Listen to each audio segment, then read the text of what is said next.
Anda kembali di kabar khusus kasus Sambo, pemirsa, bersama saya Rizky Darmansyah. Hari ini sidang kasus pembunuhan berencana Brigadir Nofriansyah Yosua Huta Barat kembali dilanjutkan di Pengadilan Negeri Jakarta Selatan. Agenda hari ini adalah pemeriksaan 12 saksi sebagaimana rencana awal, namun informasi yang kami peroleh dan kita ketahui saksi yang hadir pada hari ini ada 5 orang. Dan pemeriksaan saksi ini untuk terdakwa kasus pembunuhan berencana Brigadir Yosua dengan terdakwa Kuat Ma'ruf, Ricky Rizal dan juga Barada Richard Eliezer, yang mana ketiga terdakwa ini digabungkan. Kalau kita lihat pada sidang-sidang sebelumnya, sidang terhadap Barada Richard Eliezer yang kita ketahui merupakan justice collaborator ini dipisah dengan terdakwa lain, namun kali ini Barada Richard Eliezer digabungkan dengan terdakwa Kuat Ma'ruf dan juga Ricky Rizal. Dan saat ini bisa Anda lihat sidang masih berlangsung tanpa audio.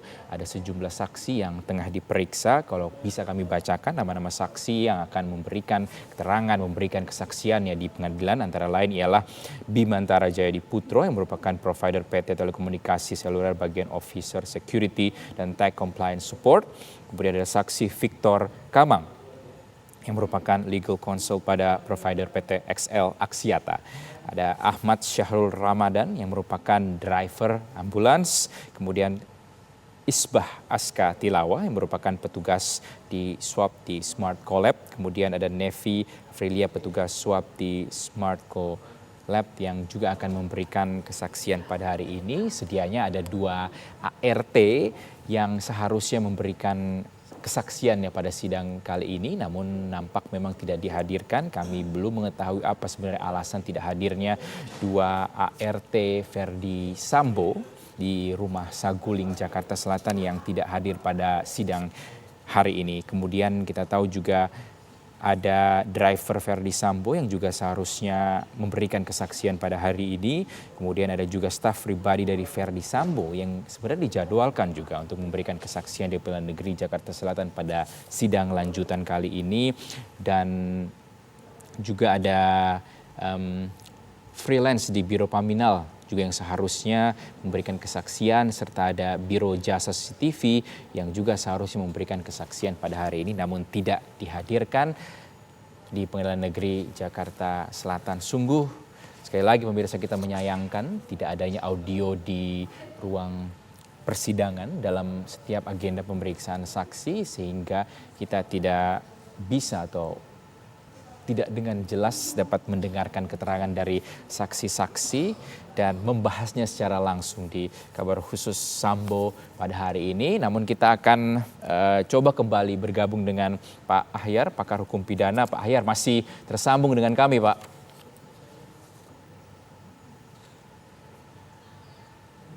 Ya, Rizky, masih bisa dengar? Baik, Pak Ahyar, terima kasih. Masih terus bersambung bersama kami di kabar khusus kasus Sambo TV One. Ini lagi-lagi menarik untuk dibahas mengenai justice collaborator. Baradae kita tahu merupakan justice collaborator dan sebelumnya menjalani sidang dipisah-pisah, Pak Ahyar, kalau kita lihat. Namun kali ini digabung. Apa mungkin dampak atau efek yang bisa terjadi? Akankah ini menjadi tekanan bagi Barada Richard Eliezer, atau bahkan Baradae ini bisa terpojok dengan digabungkannya dirinya dengan Kuat Ma'ruf dan juga Ricky Rizal? Ya, itu banyak kemungkinan ya, Rizky. Kalau misalnya Richard tough dia gitu, kuat katakanlah mentalnya, tentu tidak akan ada masalah. Tetapi tidak tertutup kemungkinan dengan digabung ini tadi muncul sedikit katakanlah beban moral atau mungkin tekanan bertambah. Untuk orang berada di ruangan sidang, siapapun yang duduk di ruangan sidang itu kalau diadili, pastilah mentalnya itu akan berpengaruh. Jadi sekuat-kuat mental orang banyak sedikit akan ada pengaruhnya kalau udah duduk di tempat porsi persidangan selaku terdakwa itu. Ya, sehingga tentu itu saja sudah berpengaruh terhadap psikologis seseorang. Apalagi kalau memang mungkin dihadapkan dengan 2 orang yang mungkin keterangannya ada yang sama, ada yang berbeda, bahkan mungkin ada yang bertolak belakang. Tentu juga nanti akan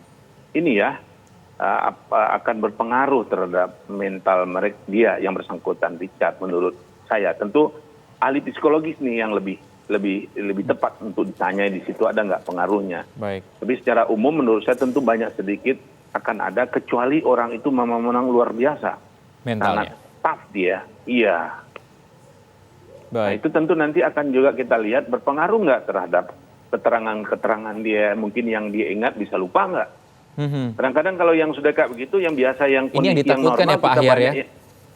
dia takut dia lupa, nggak terungkap apa peristiwa yang adanya. Apalagi kalau nanti suatu saat ini keterangan itu nggak ada lagi kesempatan untuk memberikan keterangan lagi di hadapan mereka yang bertiga ini tadi kan. Nah ini yang kita khawatirkan. Itu yang saya katakan. Sebenarnya tentu saya nggak tahu pertimbangan majelis ini apa untuk menggabungkan ini yang bersangkutan. Kalau kita lihat di dalam aturan surat edaran Mahkamah Agung nomor 4 2011, bahkan saksi GC ini dilakukan persidangan saat yang paling terakhir. Nggak ada cerita gabung. Ini digabung malahan agak lebih awal. Ini agak berbeda dengan surat edaran itu. Oh berarti maksudnya Pak terdakwa lain disidangkan terlebih dahulu, barulah nanti sidang terhadap GC dilakukan? Iya, baru di situ. Itu bacaan saya demikian dengan surat edaran Mahkamah. Nah, gabung saya katakan peraturan enggak. Ternyata itu adalah surat edaran Mahkamah Agung nomor 4 tahun 2011 bisa dibuka nanti. Seingat saya itu belum dicabut, belum dirubah ya. Kecuali kalau itu dicabut dirubah. Nah, saya yang punya masih yang nomor 4 tahun 2011 itu yang saya baca. Nah itu untuk apa? Kan dia memberikan dengan bebas nanti karena dia ada perlakuan khusus lah terhadap mereka. Sudah tidak ada keistimewaan lagi secara hukum bagi ini ya berarti ya, GC ya Pak Ahyar ya? Iya kalau di dalam lihat persidangannya kira-kira lebih kurang begitu ya dalam proses persidangannya. Nah, kecuali nanti kita lihat dalam putusannya apa. Apakah Richard ini terbukti atau tidak? Karena kelihatannya pihak penasihat hukum kan mengatakan bahwa dia itu melaksanakan perintah atasan. Jabatan kan begitu yang dia nggak bisa menolak kan seperti itu ya, yang diatur oleh pasal 51 ayat 1 atau ayat 2 KUHP kita. Bisa juga karena Richard itu katakan terpaksa kan melakukan itu yang disebut dengan overmah. Kalau yang 51 not wir, ayat 1 not wir saja. Kalau ayat 51 ayat 1 not wir bela diri. Kemudian perintah jabatan, bukan bela 549 itu saya kacau dengan situ. 51 perintah jabatan yang sah. Kalau ayat 2 itu perintah dia salah menafsirkan, dia anggap nilai yang sah. Tapi dia tetap tidak dipidana yang ayat 2 51 ayat 2-nya. Nah, kalau yang 548 dia ada tertekan, ada upaya paksa dari luar diri dia untuk melakukan sesuatu yang di luar kehendak dia. Ini yang disebut dengan overmah, upaya paksa yang diatur dalam pasal 48.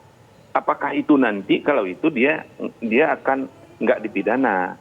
Tapi kalau dia nggak bisa diyakinkan hakim berdasarkan dasar penghapus pidana itu tadi, ya yang pasal 48 atau 51 tadi, dia dipidana yang menurut juga surat edaran Mahkamah Agung nomor 4 2011 itu, pidananya itu yang paling ringan di antara pelaku-pelaku yang lain. Itu aturannya, kita lihat nanti.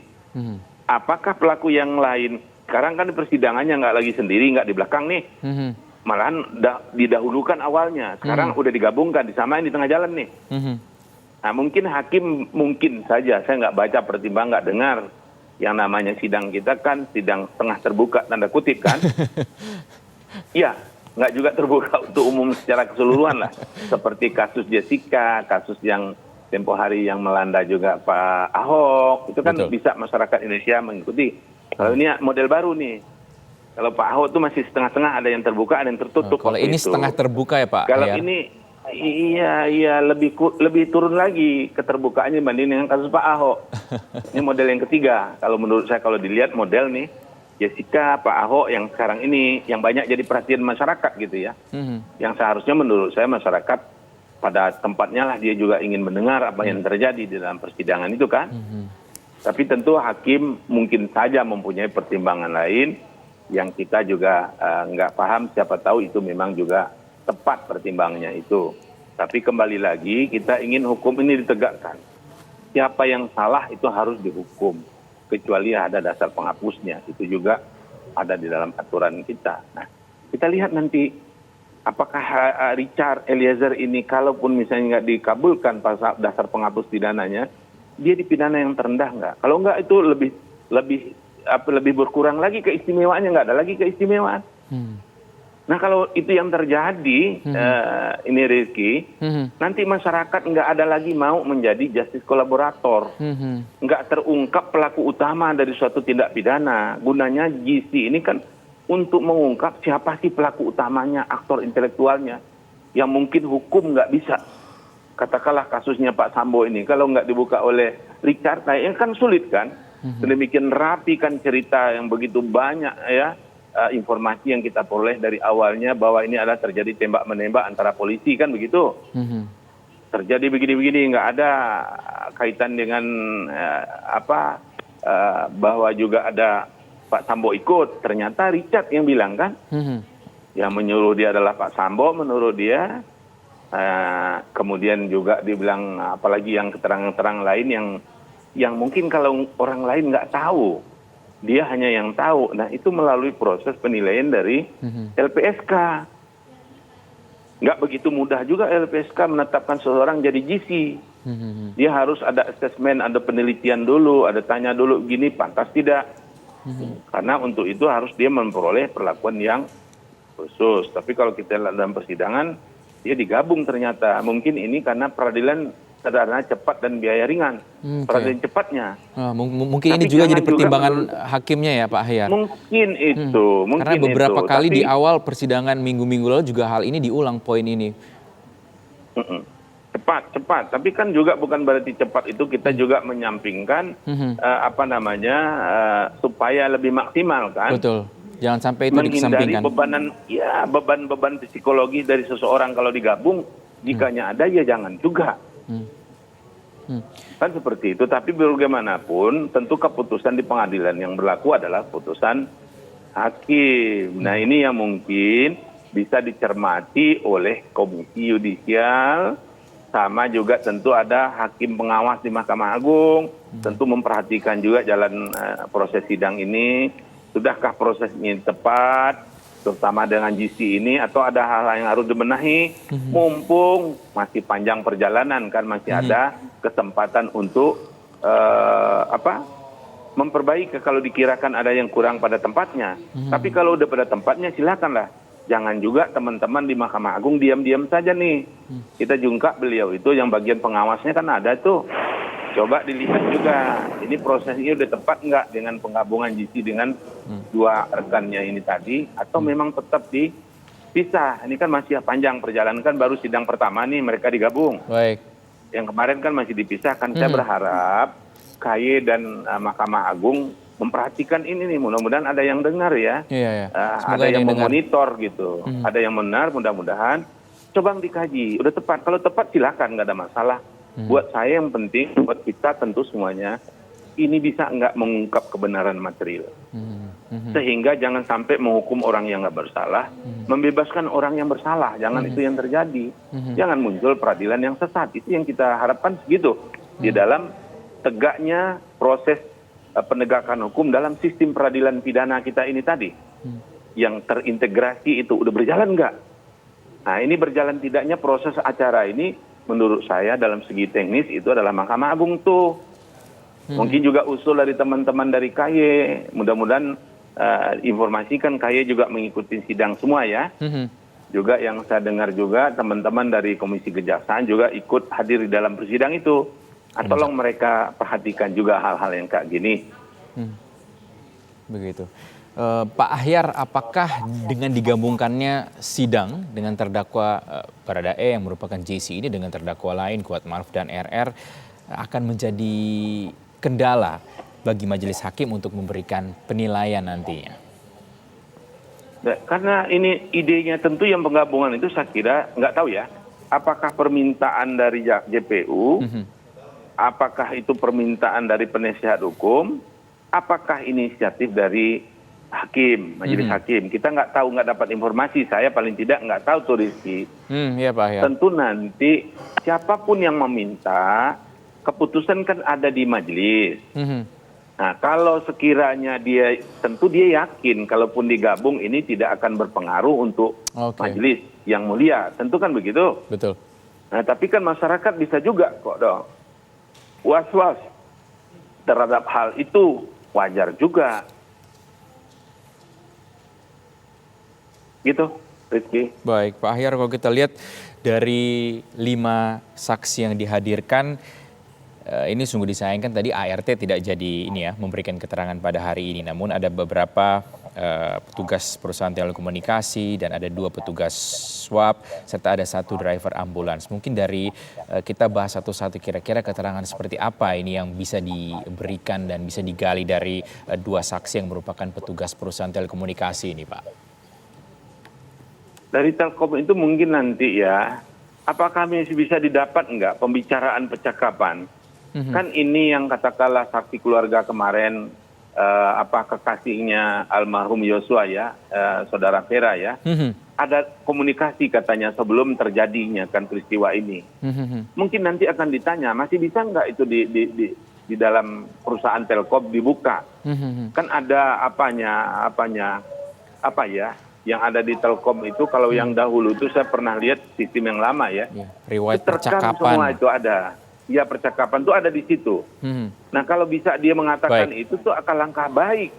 Kalau di ini kan di ini udah nggak dapat lagi tuh. Karena teleponnya kan sudah lenyap tahu kemana. Udah nggak tahu kemana. Telepon yang bersangkutan ini hilang semua kan. Baik Pak Ahyar, kita akan lanjutkan nanti sedikit Pak ya. Ya, kita tahan dulu karena kita harus jeda. Kabar khusus masih akan kembali, tetap bersama kami pemirsa di Kabar Khusus Kasus Sambo TV One.